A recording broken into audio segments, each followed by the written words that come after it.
뉴스타트 2부 시작합니다. 오늘 전국에서 차량 669만 대가 고속도로를 이용할 걸로 보여 이번 연휴 기간 가장 막힐 걸로 보입니다. 한국도로공사는 오늘 수도권에서 지방으로 49만 대가, 지방에서 수도권으로 51만 대가 이동해 연휴 기간 가장 극심한 정체가 예상된다고 전망했습니다. 지방으로 내려가는 고속도로는 낮 1시에서 2시쯤 가장 붐볐다가 밤 9시에서 10시쯤이 돼서야 정체가 해소될 전망입니다. 또 서울 방향은 오후 4시에서 5시쯤 정체가 절정에 달한 뒤 내일 새벽 3시에서 4시쯤 해소될 걸로 보입니다. 추석을 하루 앞두고 도심 곳곳이 연휴를 즐기려는 나들이객들로 붐볐습니다. 고궁에는 전통놀이를 즐기는 가족들이 많았고 전통시장은 명절 음식을 찾는 사람들로 종일 붐볐는데요. 추석 연휴 풍경 배민혁 기자가 담아왔습니다.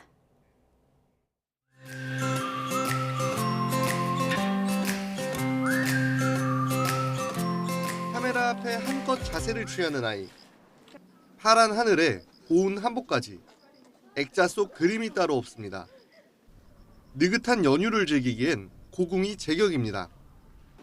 어느덧 선선해진 바람은 뜨거웠던 여름을 저만치 밀어낸 느낌입니다. 할머니 댁을 갔었어요. 지금까지는 계속. 근데 이번에는 못 가게 돼서 너무 좋아요. 더울까 봐 사실 걱정했거든요. 근데 바람도 선선하고 이제 정말 가을이 온 것 같아요.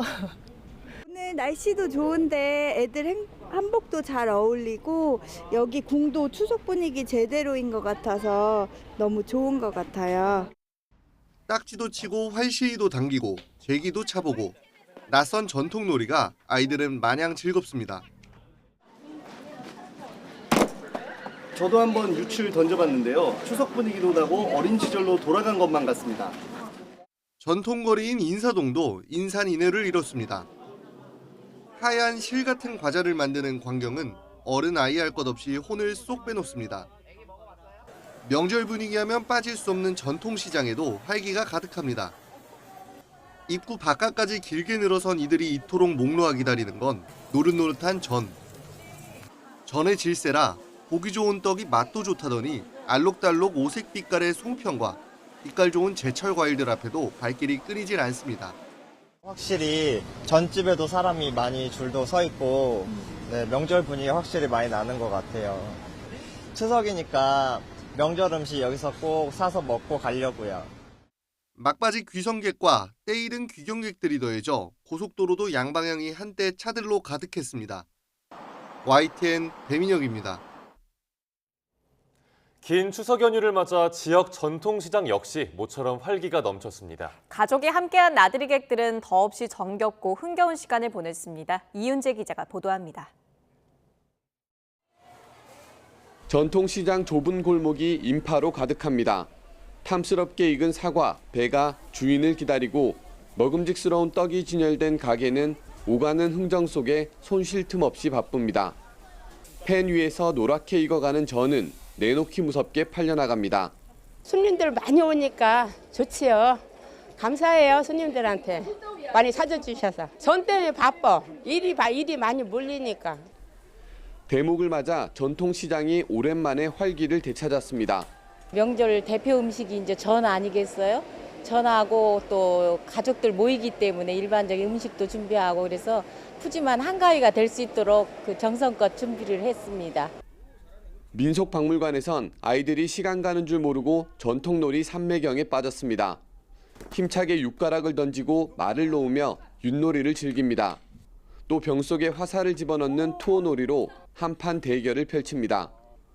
어른들도 아이 앞에서 소시적 실력을 뽐냅니다. 저 어렸을 때 제기차기라든가 투 던지기 하고 놀았는데 박물관에서 그런 걸 해준다 그래서 애들도 좀 구경시켜주고 하려고 왔습니다. 재밌었어요. 발을 넘기며 피아노를 밟고 북을 두드리며 신나게 음악 세상에 빠집니다. 온 가족과 함께 나온 아이는 할머니와 이야기를 나누며 추억을 쌓습니다. 꼬마가 고사리 손으로 색연필을 꼭 쥐었습니다. 서툰 솜씨지만 입술까지 앙 다물고 열심히 그린 끝에 한복이 고운 색을 입었습니다. 평소에는 한복을 접할 기회가 많이 없는데 명절 맞아서 유치원에서 또 한복을 입기도 하고 이렇게 색칠도 해보고 하니까 되게 보기 좋고 저도 마음이 좋네요. 뿌듯하고. 길고 여유로운 한가위 연휴를 맞아 전국 곳곳에서 풍성하게 열리는 행사들. 무엇보다 소중한 가족과 함께하기에 더없이 정겹고 즐거운 나들입니다. YTN 이윤재입니다. 추석인 오늘도 이례적인 가을 폭염이 이어지겠습니다. 오늘도 곳곳에 소나기가 오겠지만 밤에는 대부분 지방에서 구름 사이로 보름달을 볼 수 있다는 전망인데요. 자세한 날씨 기상캐스터 연결해서 알아보겠습니다. 유다연 캐스터. 네, 기상센터입니다. 네, 민족 대명절 추석입니다. 그런데 더위를 염두에 둬야 한다고요? 네, 그렇습니다. 추석인 오늘 가을 폭염이 이어집니다. 먼저 폭염특보 상황부터 한번 살펴보시면 강원도를 제외한 대부분 지방에 폭염특보가 특히 경기 일부와 충남, 호남을 중심으로 폭염경보가 발효 중인데요. 지금 밤사이 곳곳에서 열대야로 나타나고 있습니다. 서울이 26.1도, 청주가 26.7도, 창원이 27도로 대부분 지방에서 25도를 웃돌면서 열대야를 보이고 있는데요. 낮 기온을 살펴보면 서울이 31도, 세종과 전주가 33도, 창원과 대구는 34도까지 오를 것으로 보입니다. 오늘 전국의 아침까지 곳곳에 안개가 짙게 끼겠습니다. 이른 아침 성묘 가는 분들은 안전운전 해주시길 바랍니다. 또 오늘도 소나기 소식이 있습니다. 오후까지 수도권과 충남, 그 밖의 지방은 밤까지 오겠는데요. 양은 5에서 60mm로 지역 간의 강우량의 편차가 클 것으로 보입니다. 다행히 밤에는 소나기가 그치면서 구름 사이로 보름달을 볼 수 있겠는데요. 슈퍼문에 가까운 밝고 큰 보름달이 뜰 것으로 보입니다. 서울에서는 오후 6시 17분, 대전은 오후 6시 14분, 광주는 6시 15분쯤에 보름달을 볼 수 있을 전망입니다. 기상센터였습니다. 네, 태풍의 열기 탓에 올해는 추석 연휴까지 이례적인 폭염이 기승을 부리고 있습니다. 마치 가을이 실종된 듯한데요. 최근 온난화로 여름이 보름 이상 길어지고 가을의 시작은 평균적으로 9월 하순 이후로 늦어졌습니다. 특히 서울은 9월 말에 가까워져서야 가을을 느낄 수 있다는 분석입니다. 정혜은 기자입니다. 기록적인 9월 더위가 찾아온 서울 도심. 35도를 훌쩍 넘어버린 기온과 민소매 옷차림, 시원한 음료, 물놀이를 즐기는 아이들까지 9월이지만 거리 풍경은 가을보다 한여름에 가깝습니다.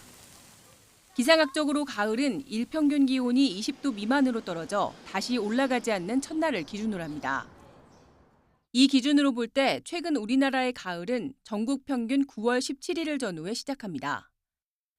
여름이 보름 이상 더 길어진 셈입니다. 실제로 최근 한반도 여름 길이는 97일로 100일에 육박합니다. 상대적으로 가을은 71일로 3달을 채우지 못하고 끝이 납니다. 특히 서울은 9월 28일쯤 더 늦게 가을이 시작돼 62일 동안 짧은 가을을 보내는 것으로 분석됐습니다. 최근 여름은 6월 이후 시작해 9월 하순 무렵까지 보통 100일 정도 지속한다고 볼 수 있습니다. 지역에 따라 조금씩 다르지만 전국적으로 약 4개월 가까이 여름철 같은 날씨가 이어지고 있습니다. 특히 올해는 이런 현상이 더 두드러집니다. 이렇다 보니 9월 중순을 지나 추석 연휴로 접어들었지만 여름부터 이어진 더위는 끝날 기미를 보이지 않고 있습니다.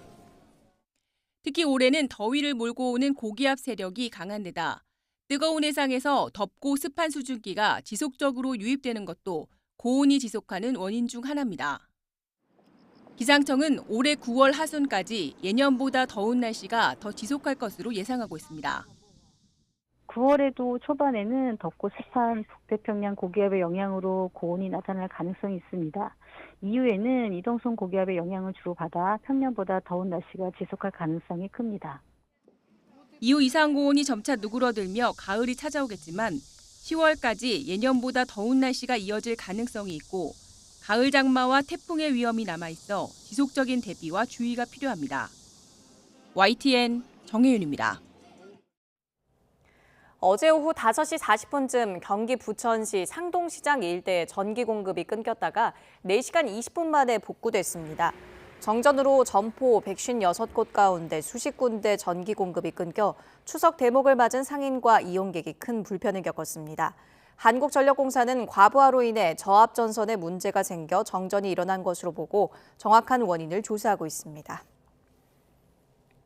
어제 낮부터 전라북도 고창군의 수백 가구에 물 공급이 끊기면서 추석 차례상 음식 준비 등에 주민들이 큰 불편을 겪고 있습니다. 고창군청은 일부 지역 배수지의 수위가 내려가면서 아산면과 구안면, 심원면 수백 가구가 단수됐다고 밝혔습니다. 이어 최근까지 계속된 폭염으로 배수지 수위가 평년보다 더 내려간 탓이 큰 걸로 보인다고 설명했습니다. 고창군청은 일단 급수차를 동원해 물을 공급하는 작업을 진행할 예정이라고 설명했습니다. 어제 저녁 8시 반쯤 신대구 부산고속도로 청도 1터널 부산 방향에서 SUV 차량 2대가 부딪혔습니다. 이 사고로 뒤따라오던 SUV 운전자 1명이 다쳐 병원으로 옮겨졌습니다.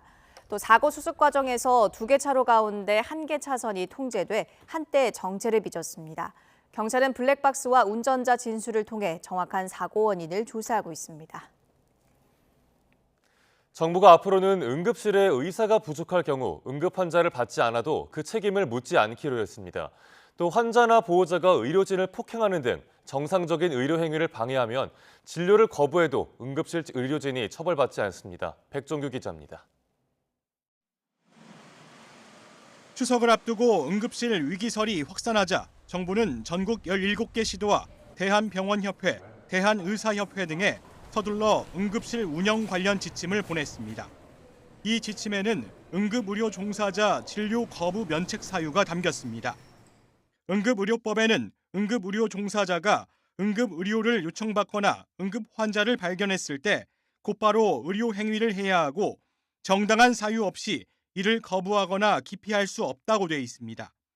그동안 이 정당한 사유가 명확하지 않았는데 보건복지부가 지침으로 이를 구체화한 겁니다. 우선 응급실에서 폭력이 발생하거나 그럴 우려가 있을 때 정당하게 진료를 거부할 수 있다고 규정했습니다.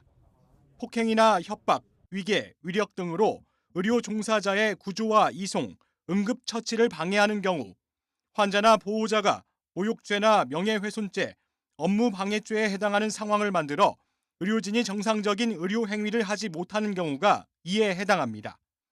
응급의료시설 등을 파괴하거나 점거하는 행위 역시 진료 거부의 정당한 사유로 인정합니다.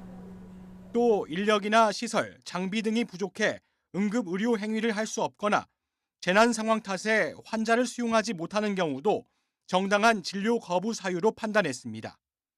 이와 함께 환자나 보호자가 의료인에게 양심과 전문 지식에 반하는 치료 방법을 요구할 때도 진료를 거부할 수 있도록 했습니다.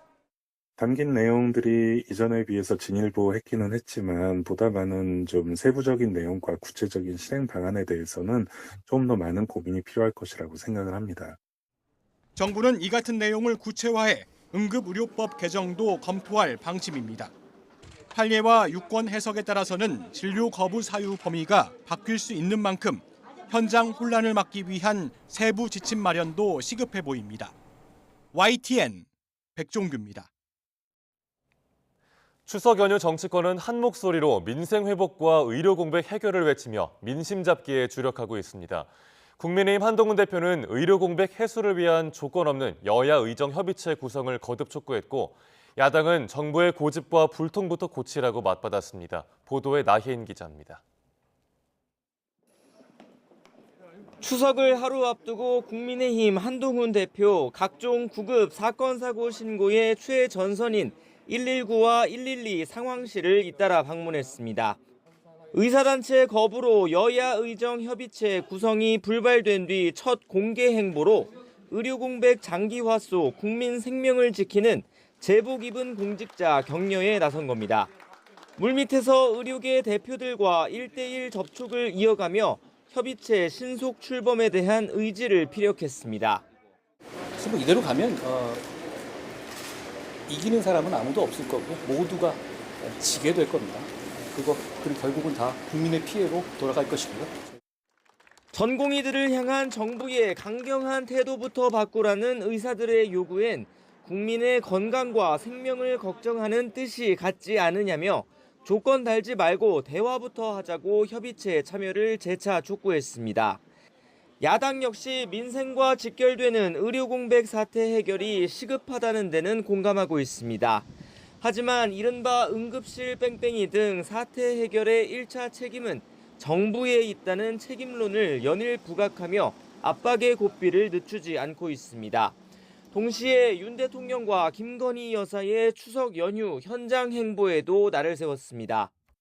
추석에까지 대통령 부부가 보여주기식 쇼로 민심을 우롱하니 국민은 우라통이 터집니다. 김건희 여사의 파렴치한 활동 재개는 들끓는 민심에 기름을 붓고 있습니다. 취임 이후 최저치로 내려앉은 대통령 지지율은 정권을 향한 국민 신뢰가 완전히 무너졌다는 증거라며 아집을 깨고 똑바로 민심을 읽으라고 성토했습니다. 야당은 연휴가 끝나자마자 김여사 특검법과 최상병 특검법을 오는 19일 국회 본회의에서 처리하겠다고 벼르고 있습니다. 의정 갈등부터 해결하자고 미룬 본회의지만 연휴 기간 별다른 진전 없이 또 한 차례 여야 격돌이 임박했다는 관측이 나옵니다. YTN 나인입니다. 조국 혁신당 대표는 자녀들의 입시 비리 혐의 등으로 현재 대법원에서 재판을 받고 있습니다. 대법원의 판결이 언제 또 어떻게 나올지가 의정 활동에 결정적 영향을 끼칠 수밖에 없는데 이르면 올해 안에 나올 거란 전망이 많지만 변수도 있습니다. 홍민기 기자가 정리했습니다. 자녀들의 입시 비리와 딸 조민 씨의 장학금 부정수수 혐의 등으로 1심과 2심에서 징역 2년을 선고받은 조국 혁신당 대표. 2심 선고 직후 정계 진출을 시사했던 조 대표는 여기서 포기하지 않고 새로운 길을 걸어가겠습니다. 검찰개혁을 추진하다가 무수히 찔리고 베었지만 그만두지 않고 검찰 독재 횡포를 막는 일에 나설 것입니다. 직접 조국 혁신당을 창당해 국회에 입성했습니다. 원내 제3당을 이끄는 조국 대표의 의정활동 최대 변수는 대법원 판결입니다. 원심 판결이 확정되면 즉각 의원직을 잃게 되기 때문입니다. 대법원이 원심을 깨고 사건을 돌려보낸다면 5번째 재판까지 이어질 수도 있는데 형이 확정되지 않을 경우 대선이 있는 2027년 3월까지 의원직을 이어갈 수도 있습니다. 이 때문에 과거 조 대표도 국회의원을 하루만 하게 될지 3년을 하게 될지는 모른다는 입장을 밝히기도 했습니다. 대법관 교체가 마무리되면서 이르면 올해 안에 판결이 나올 거란 전망도 있지만 변수도 있습니다. 상고심 주심을 맡은 엄상필 대법관은 아내 정전 교수의 입시비리 혐의 2심에서 실형을 선고했는데 조 대표 사건과도 증거나 공소 사실이 상당 부분 겹치는 만큼 조 대표 측이 이의를 제기하면 재판부가 바뀔 수도 있는 겁니다. 다만 그만큼 최종 판결 선고는 늦어지게 됩니다. 조 대표의 상고심 선고는 어떤 결과든 정치적 영향력을 미칠 수밖에 없는 만큼 대법원이 언제 어떤 판결을 내릴지 주목됩니다. YTN 홍민기입니다. 도널드 트럼프 전 미국 대통령을 살해하려 한 58살 백인 용의자는 우크라이나에 대한 열성적인 지지자인 것으로 확인됐습니다. 당선되면 바로 우크라이나 전쟁을 끝내겠다는 트럼프에게 여러 차례 분노를 표했는데 이것이 범행 동기일 거라는 관측이 나오고 있습니다. 신홍진 기자가 보도합니다. 용의자 라이언 웨슬리 라우스는 소셜미디어에 자원병으로 죽을 수도 있다며 우크라이나에 대한 절대적인 지지를 표했습니다. 지난 2022년에는 우크라이나에서 몇 달을 보내며 군인을 모집했습니다. 뉴스위크와의 영상 인터뷰에서 비록 자신은 나이가 많아 우크라이나 당국이 받아주지 않았지만 다른 사람들은 보내줄 수 있다며 참전을 호소했습니다. So any gender, any age, any skill level to no skill level, but yeah, if you want to fight, come here and see me, and I'll put you in a unit so you can go fight. 라우스는 우크라이나 문제와 관련해 트럼프에 자주 분노한 것으로 전해졌습니다. 자신은 2016년 미 대선 때 트럼프에게 투표했지만 이후 실망했다며 난 당신이 사라지면 기쁠 것이라고 적었다고 미국 CBS가 보도했습니다. 당선되면 취임 전에 전쟁을 끝내겠다고 장담해온 트럼프의 반발에 범행을 저질렀을 것이란 추측이 나오는 대목입니다. 라우스는 노스캐롤라이나주에서 건설 노동자로 살아오다 지난 2018년 하와이로 이주했는데 이웃들은 매우 친절한 사람으로 기억합니다. most of the neighbors around here have taken good care of her, and he's been one of them. Like never mean-spirited and always welcoming, just in general. 젊은 시절 성폭행범으로부터 여성을 구한 영웅담으로 지역 신문에 소개된 적이 있는가 하면 2002년에는 도로 단속 중이던 교통경찰과 3시간 동안 총격전을 벌이는 등 돈키호테 같은 인물로 평가됩니다. 블라디미르 푸틴 러시아 대통령을 폭격하겠다며 스페이스X의 최고 경영자 일론 머스크에게 로켓을 사고 싶다는 글을 올리기도 했습니다. 수사 당국은 아직 공모자를 확인하지는 못한 것으로 전해졌습니다. YTN 신홍진입니다. 트럼프 전 대통령은 자신에 대한 두 번째 암살 시도가 조 바이든 대통령과 카멀라 해리스 부통령 때문이라고 비난했습니다. 트럼프 전 대통령은 현지 시간 16일 폭스뉴스 디지털과의 인터뷰에서 암살 시도 용의자는 바이든과 해리스의 레토릭을 믿었고 그 믿음에 따라 행동한 것이라고 주장했습니다. 또 바이든 대통령과 해리스 부통령의 언사가 자신이 총에 맞도록 만들고 있다고 덧붙였습니다. 트럼프 전 대통령의 이런 주장은 바이든 대통령과 해리스 부통령이 유세에서 트럼프가 민주주의에 대한 위협이라고 강조하고 있는 것에 대한 반발로 풀이됩니다. 우크라이나가 서방에 장거리 미사일 사용 제한 해제를 거듭 촉구하는 가운데 푸틴 대통령이 러시아 병력 증원을 명령했습니다. 트럼프 전 대통령에 대한 암살 시도와 관련해서는 우크라이나를 지원하는 불장난이 초래한 결과라며 비판했습니다. 박영진 기자입니다. 우크라이나군이 점령한 쿠르스크와 인접한 러시아 벨고로드. 밤사이 폭격으로 주택 수십 채가 파손됐고 주차돼 있던 차량은 몇 대만 남았습니다. Посмотрели, у соседей вот там входа не было, все, он был завален. Естественно, все, начали, побежали их искать. Слава богу. 가장 많은 폭격을 받은 도시 중 하나인 우크라이나 하르키우. 이번엔 12층짜리 아파트가 폭탄 공격을 받아 1명이 숨지고 40여 명이 다쳤습니다. 젤렌스키 대통령은 서방에 장거리 미사일을 이용한 러시아 본토 공격을 허용해달라고 거듭 촉구했고 이를 허용할 경우 서방과의 전쟁을 불사한다고 경고했던 푸틴 대통령은 병력 18만 명을 늘리라고 명령했습니다. 2022년 8월 13만 7천 명, 지난해 17만 명에 이어 우크라이나 침공 이후 세 번째 증원입니다. 이번 병력 증원은 우크라이나의 러시아 본토 진격으로 전선이 확대된 영향도 있는 것으로 분석됩니다. 하지만 끝이 나지 않는 전쟁에 더 이상의 강제 징집도 여의치 않은 상황. 우크라이나에서 탈취한 군장비와 서방의 탱크까지 전시하면서 입대 모집에 나섰습니다. После событий в Курской области поток желающих поступить на службу увеличился. Он ранее как бы у нас был неплохой, но сейчас он стал еще больше. 러시아는 트럼프 전 미국 대통령 암살 시도에 대한 입장도 내놨습니다. Здесь надо думать не нам, а здесь надо думать специальным службам Соединенных Штатов. В любом случае, игра с огнем, она имеет свои последствия. 암살 시도가 미국의 우크라이나 지원과 무관하지 않다는 점을 지적하며 미국을 우회적으로 비판한 것으로 풀이됩니다. YTN 박영진입니다. 최선희 북한 외무상이 러시아 상트페테르부르크에서 열리는 제4회 유라시아 여성 포럼에 참석하기 위해 평양에서 출발했다고 주북 러시아 대사관이 밝혔습니다. 이번 행사에는 블라디미르 푸틴 러시아 대통령도 참석할 예정이어서 최 외무상과 푸틴 대통령의 만남 성사 여부에 관심이 쏠립니다. 최 외무상은 지난 1월 모스크바 방문 당시에도 푸틴 대통령을 예방한 바 있습니다. 앞서 일본 요미우리 신문이 외교 소식통을 인용해 북한이 오는 24일 미국 뉴욕에서 열리는 제79차 유엔 총회에 최 외무상을 파견할 수 있다고 보도한 가운데 방러 일정이 현실화되면서 최 외무상의 유엔 총회 참석은 어려울 수 있다는 관측이 나옵니다. 북한이 다음 달 최고인민회의를 열고 개헌 문제 등을 논의하겠다고 밝혔습니다. 앞서 김정은 위원장이 꺼내든 남과 북, 적대적 두 국가론을 실현하기 위한 구체적 조항들을 헌법에 싣기 위한 작업이 진행될 것으로 보입니다. 김대경 기자의 보도입니다. 북한이 다음 달 7일 우리나라 국회 격인 최고인민회의 개최를 예고했습니다. 이번 회의에서 사회주의 헌법에 대한 수정과 보충, 즉 개헌 문제를 논의하겠다고 밝혔습니다.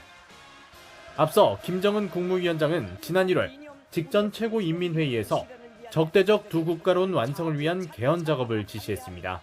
나날이 폐악해지고 오만무리해지는 대결 광증 속에 동족의식이 거세된 대한민국 족속들과는 민족 중흥의 길, 통일의 길을 함께 갈 수 없다. 9달 만에 열리게 될 이번 회의에선 김 위원장 주문에 따라 자유와 평화 통일, 민족 대단결과 같은 표현이 모두 빠지게 될 것으로 보입니다. 대신 전쟁이 일어나면 한국을 완전히 점령 수복해 북한에 편입하는 문제와 한국을 제1적대국, 불변의 주적으로 여기도록 교육을 강화하는 문제 등이 헌법에 들어갈 것으로 관측됩니다. 북한이 그동안 서해 북방학에선 NLL을 부정하며 남쪽 국경선, 연평 백령도 북쪽 국경선으로 불러온 만큼 신설할 영토 영해 관련 조항에서 지명이 상세히 언급될 거로 예상됩니다. 적대적 두 국가론에 입각해서 전반에 걸친 남북 관계를 재조정하는 문제, 이 문제가 헌법에 어떤 방식으로 반영될지가 이제 첫 번째 중요 관심사이자 지난 6월 러시아와 체결한 포괄적인 전략적 동반자 관계 조약 비준 여부도 관심입니다. 북러 관계를 사실상 군사동맹 수준으로 끌어올렸다는 평가를 받지만 아직 북한과 러시아 모두 조약 비준 절차를 거치지 않았습니다.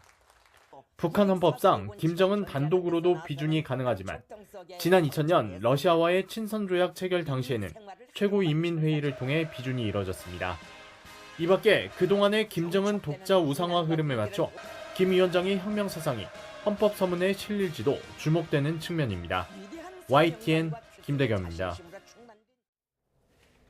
9년 전 이란이 미국과 러시아 등 주요국과 체결한 이른바 이란 핵 합의는 트럼프 전 미국 대통령이 탈퇴를 선언한 이후 사실상 폐기된 상태죠. 신임 이란 대통령이 이 합의를 복원하기 위해 미국과 직접 대화에 나서겠다는 뜻을 밝혔습니다. 황보선 기자입니다. 취임 후 첫 내외신 기자회견장에 나온 마수드 페제시키안 이란 대통령.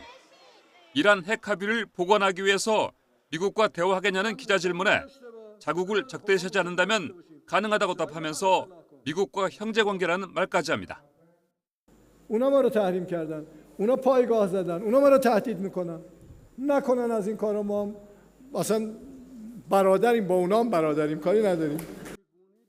대선 당시 서방과 협상으로 제재를 풀어내 흥전안을 해결하겠다고 공약한 그대로 실행하겠다는 뜻을 밝힌 겁니다. 핵 합의 타결의 주역이었던 아바스 아락치를 외무장관으로 기용한 점도 같은 의지에서 비롯된 것으로 보입니다. 핵 합의 복원을 협의할 시점으로 이달 열리는 유엔 총회를 거론하기도 했습니다. 페제시키안 대통령은 최근 예멘 후티 반군이 이스라엘을 겨냥해 발사했다고 한 극초음속 탄도미사일은 물론이고 러시아가 우크라이나에 발사한 미사일도 이란과 아무 관련이 없다고 말했습니다. اما اون چیزی که با قاطعیت میشه گفت از اون موقعی که ما اومدیم چیزی ما به اونا ندادیم. 이란이 2015년 미국, 영국, 프랑스, 중국, 러시아, 독일 등 6개국과 맺은 핵 합의는 사실상 폐기된 상태. 트럼프 전 미국 대통령이 집권 당시인 2018년 일방적으로 탈퇴한 뒤 경제 제재가 재개됐고 이란도 이에 대응해서 핵 프로그램을 이어왔기 때문입니다. YTN 황보선입니다. 브라질에서 지방선거를 앞두고 열린 상파울루 시장 후보 TV 토론 중 한 후보가 의자로 경쟁자를 폭행하는 아찔한 장면이 고스란히 전파를 탔습니다. 현지 시간 15일 저녁 생중계된 TV 토론에서 마르사 후보가 방송인 출신인 다테나 후보를 광대 비유하며 비난하자 이에 격분한 다테나 후보가 의자를 들어 마르사 후보의 머리를 향해 휘둘렀습니다. 이 모습은 고스란히 시청자에게 전달됐고 유튜브 녹화 영상에도 그대로 담겼으며 이 TV 토론은 곧바로 중단됐습니다. 인근 병원에서 치료를 받은 마르사 후보는 크게 다치지 않았다는 소견을 받았지만 추가 검사를 받아야 한다고 한다며 변호인을 통해 다테나 후보를 경찰에 신고했다고 밝혔습니다. 현지 매체들은 저급한 정치 문화에 대한 비난과 함께 격투기 쇼를 보는 것 같았다는 반응이 나왔다고 보도했습니다. 현지 시간 16일 오전 9시 55분 미국 휴스턴에서 남서쪽으로 약 40km 떨어진 라포르테에서 석유, 가스 등의 수송을 위해 지하에 매설된 파이프라인이 폭발했습니다. 이 폭발로 화재가 발생하면서 거대한 화염이 수십 미터까지 치솟고 있습니다. 인근 주민들에게는 대피령이 내려졌고 학교에는 휴교령이 내려졌습니다. 또 인근 도로는 폐쇄됐고 수천 가구의 전기 공급이 중단됐습니다. 소방당국이 진화에 나선 가운데 불길이 거세 접근조차 쉽지 않은 상황입니다. 인명피해는 보고되지 않았지만 당국은 불길이 확산하지 않을까 촉각을 곤두세우고 있습니다. 한가위가 되면 유난히 더 밝고 커 보이는 달. 인류의 오랜 친구였던 달에서 비교적 최근까지 화산 활동이 있었다는 새로운 연구 결과 때문에 과학계가 흥분하고 있습니다. 고요해 보이는 겉모습과는 달리 달의 깊숙한 곳은 지금도 들끓고 있을 수도 있습니다. 보도에 유투건 기자입니다. 흔히 달의 바다로 불리는 달 표면의 어둡고 거대한 평원. 수백만 년간 인류의 상상력을 자극한 이 지역은 격렬한 화산 활동의 결과입니다. 지구와 비슷한 시기에 만들어진 달도 한때는 전체가 마그마의 바다였습니다. 그러다 지구보다 빠른 속도로 식으면서 늦어도 10억 년 전쯤엔 화산 활동이 완전히 끝났다는 게 일반적인 추정이었습니다. 하지만 이런 학설을 뒤집는 연구 결과가 나왔습니다. 중국 연구진은 3년여 전 달에서 가져온 샘플에서 머리카락 굵기만한 크기의 유리구슬 3,000개를 골라냈습니다. 이후 건초더미에서 바늘을 찾는 심정으로 하나하나 성분을 분석했습니다. 所以研究这个火山岩可以揭示我们月球的化学组成和热力学的热动的演化一个历史。 분석 결과 운석이나 소행성 충돌이 아닌 화산 활동의 결과로 만들어진 구슬 3개를 찾아냈습니다. 그런데 생성 시점이 충격적이었습니다. 공룡이 지구를 지배하던 1억 2천만 년 전에 만들어진 것으로 확인됐습니다. 46억 년이란 나이에 비교하면 눈 깜빡할 정도로 짧은 시간입니다. 달의 역사, 나아가 태양계의 역사를 다시 써야 할 수도 있는 단서가 나타난 겁니다. We want to know like how quickly planets cool off, like what's in our future, and like could Mars still be volcanically active down the road? 지구와 마찬가지로 달 깊숙한 곳에선 지금도 마그마가 들끓고 있을까? 과학계는 이런 의문을 해소하기 위해 후속 연구에 나섰습니다. YTN 유투건입니다. 우리나라에서 가장 먼저 단풍이 되는 설악산은 연휴 뒤 다음 주말 이후부터 본격적인 단풍철로 접어들 걸로 보입니다. 이후에 단풍은 점차 내륙으로 확산해 다음 달에 절정에 달할 전망인데요. 지난해와 같은 초록 단풍 피해가 생기진 않을지 우려되고 있습니다. 김민경 기자의 보도입니다. 형형색색 단풍이 들며 나무가 가장 화려한 옷으로 가을 옷을 갈아입는 시기. 바로 1년 중 산이 가장 아름답게 변하는 계절입니다. 올해는 강원도 설악산에서 연휴 뒤 다음 주말을 지나 30일부터는 본격적인 첫 단풍이 시작될 전망입니다. 예년보다 3일가량 늦은 수준입니다. 하지만 정상적인 단풍이라면 이후 하루에 25km의 빠른 속도로 남하해 10월 중순에는 전국에서 울긋불긋한 단풍 모습을 감상할 수 있습니다. 올해는 서울 북한산에서 10월 18일쯤 첫 단풍이 들 것으로 예보됐습니다. 그런데 최근 가을에는 이런 정형화한 규칙이 깨지는 해가 잦아지고 있습니다. 지난해 도심 곳곳에서 단풍이 제대로 물들지 못한 채 버린 초록 단풍이 많았습니다. 여름 더위가 늦가을까지 이어지다가 갑자기 쌀쌀해지자 제대로 색을 내지 못하고 떨어져 버린 건데 올가을은 지난해보다도 늦더위가 심해 이 같은 초록 단풍이 재현될 우려가 큽니다. 지난해 늦더위로 단풍이 제때 물들지 못한 곳이 많았죠. 보통 찬 공기가 내려오면서 일교차가 커져야 단풍이 곱게 드는데 요즘처럼 더위가 9월, 10월까지 이어지면 단풍이 예쁘게 들기가 힘든 조건이 만들어질 수 있습니다.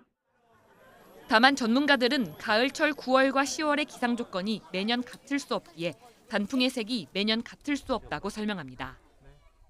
단풍은 일 최저 기온이 5도 이하로 떨어지기 시작하면 물들기 시작하기 때문에 9월 상순 이후 기온의 높고 낮음에 따라 좌우되게 되는데 기온이 낮을수록 단풍의 시작 시기가 빨라지게 됩니다. 단풍은 산이나 강수량이 적은 곳과 해가 잘 나는 곳에서 아름다운 빛을 냅니다. 올해 단풍은 다음 달 중순 이후 전국의 가장 화려한 모습을 뽐낼 전망입니다. 비록 지각 단풍이지만 지난해와는 다른 형형색색의 아름다움을 기대해봅니다. YTN 김민경입니다. 바닷물 온도가 높아지는 현상이 장기화하면서 제주해역은 양식장 어류 폐사 등의 피해가 역대 최대 규모로 커지고 있습니다. 해마다 고수원 피해가 나고 피해 집중 지역도 어느 정도 예상이 되지만 대처가 미흡하다는 지적이 나오고 있습니다. KCTV 제주방송 허은진 기자입니다. 바닷물 수온이 28도 이상 높게 나타나는 고수온 현상이 장기화되면서 양식장에서의 피해도 크게 증가하고 있습니다. 지난 5일 기준으로 도내 양식장에서 약 111만 마리, 838톤의 광어가 폐사한 것으로 집계됐습니다. 역대 가장 많은 규모입니다. 올해 현재까지의 피해액은 27억 원에 육박하는 것으로 예상되고 있는데 이는 관련 피해가 처음 접수된 지난 2020년 1억 7천여만 원보다 15배 높은 수준입니다. 이같이 고수온 현상이 해마다 나타나고 있고 관련 피해도 계속 증가하고 있지만 제주도의 대책은 미흡하다는 지적이 도의회에서 나왔습니다. 고수온이 지속적으로 이렇게 발생을 하고 있어서 특히 서부 지역에 있는 양식장들이 상당한 피해를 보고 있는데 우리가 지원을 해둔 거 보면 반복적인 겁니다. 대책을 마련을 해야 될 것 같습니다. 지역별로는 대정읍과 한경면 등 서부 지역이 고수온 피해의 85% 이상을 차지하고 있습니다. 서부 지역의 경우 비교적 낮은 수온에 염 지하수가 없는 지하수 특별관리 구역이다 보니 다른 지역에 비해 피해가 집중되고 있는 실정입니다. 특정 지역을 중심으로 충분히 피해가 예상됐지만 양식장 피해를 줄일 수 있는 액화산소 공급기 배치 등 사전 대처는 다소 부족했다는 주장도 제기됐습니다. 그 사후 약방문식 돼서는 안 된다고 봅니다. 그렇기 때문에 피해가 예상되는 지역에 예상되는 양식장에 대한 액화산소 공급기를 사전 배치하는 방안을 재정적으로든 재정적으로든 제도적으로든 좀 더 이렇게 철저하게 강구하셔가지고 불가항력적인 기후 변화로 고수온 피해가 반복되고 증가하면서 보다 적극적인 대응 방안 마련이 요구되고 있습니다. KCTV 뉴스 허은진입니다. 명절 음식 먹다가 기도가 막히는 사고가 해마다 발생하고 있습니다. 만약 내 주변에서 이런 일이 생긴다면 어떻게 해야 할까요? 임형준 기자가 알려드립니다. 대구 지산동에 있는 식당 주차장. 구토물에 기도가 막혀 숨을 제대로 못 쉬는 아이에게 경찰관이 하임리법을 처치합니다. 아이는 5분 만에 의식과 호흡을 되찾았습니다. 음식물 등에 기도가 막혔을 때 유용한 응급처치는 바로 하임리법. 응급처치를 하기 전에 의식이 없다면 심폐소생술을 실시합니다. 의식이 있고 기도가 막혔다면 하임리법을 처치합니다. 환자를 뒤에서 감싸 안아 명치 끝과 배꼽 사이를 주먹을 쥔 채 힘껏 당겨 올립니다. 2개월에서 12개월 미만의 어린 아기를 대상으로 한 하임리법은 조금 다릅니다. 아기의 등을 먼저 두드린 뒤 손가락 2개로 가슴 가운데 부분을 여러 차례 꾹꾹 눌러줍니다. 보이지 않는 이물질 제거하기 위하여 손가락을 넣지 않습니다. 그리고 환자가 의식을 잃으면 즉시 심폐소생술을 하여야 합니다. 그리고 임산부나 고도의 비만자는 가슴 밀어내기를 시행합니다. 최근 5년 동안 음식을 먹다 기도가 막혀 119 구조대가 출동한 경우는 모두 1,290건. 특히 병원 이송 환자 대부분 60살이 넘는 고령층 환자였습니다. 나이가 들수록 씹는 힘과 삼키는 힘이 떨어져 쉽게 기도가 막힐 수 있다는 얘기입니다. 기도가 막힌 뒤 4분이 넘어가면 생명이 위험해집니다. 평소 이런 응급처치법을 익혀두면 주변에서 이런 일이 생겼을 때 재빠르게 대처할 수 있습니다. YTN 임형준입니다. 고금리의 고물가까지 내수 경기가 어려움을 겪으면서 텅 빈 상가 건물이 늘고 있습니다. 울산에선 빚을 감당하지 못해 경매로 나온 물량이 14년 만에 가장 많습니다. JCN 울산중앙방송 구현희 기자입니다. 울산의 중심 상권인 남구 옥동. 상가를 임대한다는 현수막이 곳곳에 붙었습니다. 심지어 권리금을 받지 않겠다는 곳도 등장했습니다. 주거지와 학원들이 밀집된 옥동에선 흔치 않은 광경입니다. 인테리어 비용이 올랐죠. 그러면 장사는 경기를 되게 많이 타잖아요. 안 먹고 안 사버리면 장사가 안 되는 거니까 피부로 제일 와닿죠. 폭동까지 그렇다면은 많이 전체적인 자영업자들의 경기가 안 좋다 이래 봐야 됩니다.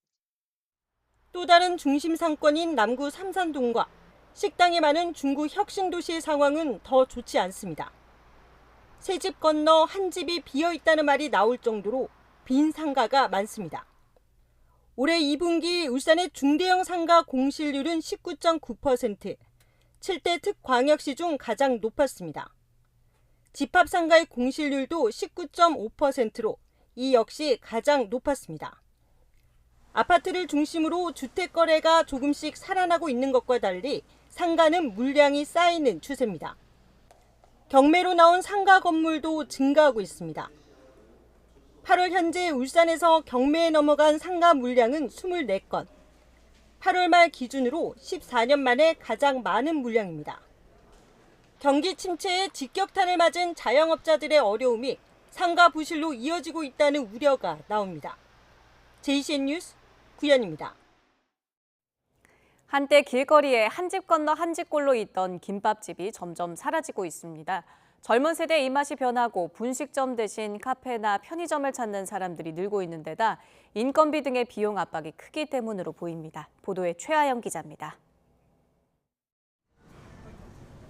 김밥에 떡볶이, 라면까지 간단하게 출출함을 달래주던 김밥집이 거리에서 자취를 감추고 있습니다.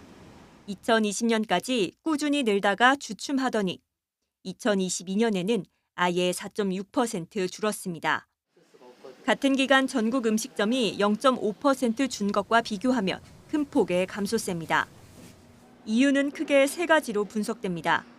우선 다이어트와 건강 등을 이유로 탄수화물을 기피하는 현상이 두드러졌기 때문입니다. 실제로 1인당 쌀 소비량은 지난 2019년 60kg 아래로 떨어진 뒤 지난해에는 1962년 조사 이래 가장 적은 56.4kg을 기록했습니다. 간편하게 끼니를 때우기 위해 김밥집 대신 편의점이나 카페를 찾는 사람이 는 것도 영향을 미쳤습니다. 김밥집이 줄어든 지난 2022년에 편의점 개수는 7% 넘게 늘었고 카페도 4.5% 증가했습니다. 인건비 등의 비용 압박도 김밥집이 사라지는 또 다른 이유입니다. 김밥 많은 사람, 또 주방은 주방대로 음식도 만들어야 되고 홀 서빙 뭐 이런 식으로 해서 인건비, 그다음에 이제 재료비도 많이 올랐잖아요. 식습관이 변하고 분식보다 싸고 간편하게 먹을 수 있는 음식이 많아지면서 김밥집 천국이던 거리 모습도 달라지고 있습니다. YTN 최하영입니다. 날마다 새로운 역사를 쓰고 있는 K-팝. 전문가들은 그 인기 요인 가운데 하나로 아티스트의 성장 서사를 꼽습니다. 노래나 퍼포먼스 같은 결과물뿐 아니라 노력하는 과정 자체의 매력을 느낀다는 건데요. 기획사들이 이런 서사를 기획하는 방식도 갈수록 다양해지고 있습니다. 송재인 기자의 보도입니다. 최근 도쿄돔에 입성한 그룹 아이브의 장원영, 안유진. 신곡으로 글로벌 차트를 달구고 있는 그룹 르세라핌의 김채원, 사쿠라까지 서바이벌 공개 오디션 프로그램 프로듀스 48 출신 멤버들은 어느새 4세대 걸그룹의 한 축이 됐습니다. 치열했던 선발 경쟁, 그때부터 꾸준히 성장해온 멤버들을 지켜본 이들이 지금의 핵심 팬층입니다. 이처럼 성장 서사에 매료된 팬들은 마치 아티스트와 한 몸이 된 것처럼 몰입해 이른바 찐팬이 되는 경우가 많은 만큼 소속사들이 서사의 근간인 탄생기를 기획하는 방식도 다양해지고 있습니다. 최근 가장 눈에 띄는 건 세계 최대 OTT, 넷플릭스를 통해 미국 현지 아이돌 캣츠아이 다큐멘터리를 낸 하이브입니다. 음정이 빗나가거나 안무가 맞지 않는 미숙한 모습까지 여과 없이 담은 8부작 시리즈를 냈는데 We have to work and sweat all day long, every single day. If I make the girl group, that's when my life starts. 다큐멘터리 공개 뒤 각종 SNS에서 캣츠아이 팔로워 수도 급증했습니다. YG가 꾸준히 추진하고 있는 데뷔 서바이벌은 대표적인 신인그룹 탄생 기획물입니다. 과거 빅뱅부터 최근 베이비 몬스터까지 연습생 때부터 탄탄한 팬층을 쌓을 수 있었습니다. 화도 날 때도 있고 그리고 많이 웃을 때도 있고 그랬는데 다 모두가 잘 됐으면 좋겠어. 우리 잘하면 좋겠다. 잘하자. 파이팅 언니. 새로운 시도가 주목받은 사례도 있습니다. 유명 크리에이터 기획으로 탄생한 걸밴드 QWER은 각 멤버 영입 단계부터 팀으로 성장한 과정이 하나의 유튜브 콘텐츠가 됐습니다. 우리 처음 데뷔했을 때 그리고 인기를 얻어가는 과정을 노력해서 실력을 쌓아나가고 더 큰 무대로 나아간다는 어떤 성장 서사 자체가 이제 K-팝 그룹 자체의 속성이라고도 볼 수 있는 것이거든요. 갈수록 다채로워지는 소속사들의 성장 서사 기획물. 팬들에게 아티스트와의 유대감은 물론 콘텐츠로서의 즐거움도 함께 선사하고 있습니다. YTN 송재인입니다. 올해 부산국제영화제는 더 많은 사람이 축제를 즐기도록 대중적인 작품을 많이 배치했다고 합니다. 어떤 작품이 있는지 영화를 선정한 프로그래머를 찾아가 직접 추천받았는데요. 김종호 기자가 소개합니다. 다음 달 2일부터 열흘 동안 펼쳐지는 아시아 최대 영화축제. 영화제가 아니면 보기 힘든 다양한 영화를 만나는 즐거움이 있지만 상당수 대중은 영화제 영화는 어렵지 않을까라며 방문을 주저하기도 합니다. 그래서 올해는 이른바 진입장벽이 낮은 대중적인 작품을 많이 배치했다는 게 부산국제영화제 설명입니다. 영화제 상영작을 선정한 프로그래머를 찾아 그 가운데에서도 추천할 만한 작품을 소개받았습니다. 하라가 했다. 남동철 수석 프로그래머는 드라마로 유명한 고독한 미식가 극장판을 꼽았습니다. 드라마 주연 배우 마츠시게 유타카가 이번에는 감독 역할까지 맡아 완성한 작품을 들고 직접 부산을 찾아 첫 선을 보일 예정입니다. 맛있게 먹고 나오는 그런 내용으로 이루어져 있는데 이번 작품은 거기에 이제 드라마와 코미디를 추가해서 한 편의 영화로 완성을 했습니다. 또 매력적인 고양이가 주인공으로 등장하는 애니메이션 고스트캣 앙주도 함께 추천한 작품입니다. 매우 귀엽고 또 약간은 아저씨 같은 매력을 발산하는 그런 고양이고요. 소녀와 함께 그 모험을 하면서 어떤 감동적인 이야기들을 끌어내는데 여름날의 레몬그라스는 대만 청춘 로맨스 영화 계보를 잇기에 부족함이 없다는 평과 함께 박선영 프로그래머가 추천한 작품입니다. 굉장히 귀엽고 사랑스럽고 또 아련한 어떤 대만 청춘 영화의 모든 것을 보여주는 영화라고 보실 수 있을 것 같습니다.